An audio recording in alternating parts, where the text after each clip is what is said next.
his arrest, bakit daw po tumanggap ang government ng donation from the private sources? Bakit hindi? Ba't hindi government? Bakit hindi? They want to help us bring a fugitive to justice. You know, he is a fugitive.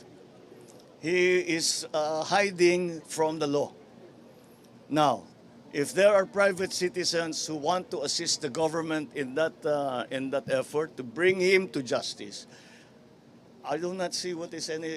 So he can question their motives as much as they want, but magpakita siya.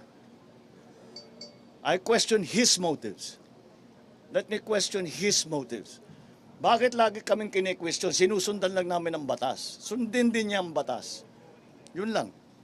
Last question, Kat Domingo. Morning, sir. Light topic from that heated question.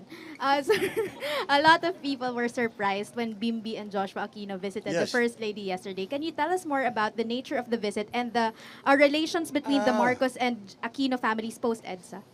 Well, maliwanag naman yung the last part of we are until the presidency of Noynoy, we were on other sides of the political aisle.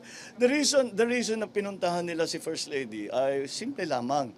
Nangailangan I think it was Chris Aquino who needed some assistance for something. What the reports did not say is that Lisa is their aunt. Dahil ang kanyang auntie ay napangasawa si Don Pepe na the eldest brother of Cory. So they are related. Kaya't hindi naman nakakapagtaka. Kilalang-kilala niya yung mga pamangkin niya very well.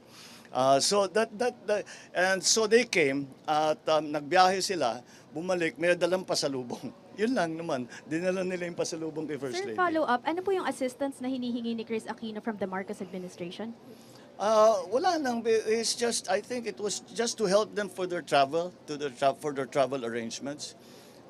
So tumulong si First Lady at yun lang sabi lang magpapasalamat sila. And so I think it was a very fine gesture on the part of the Aquino family. I think it was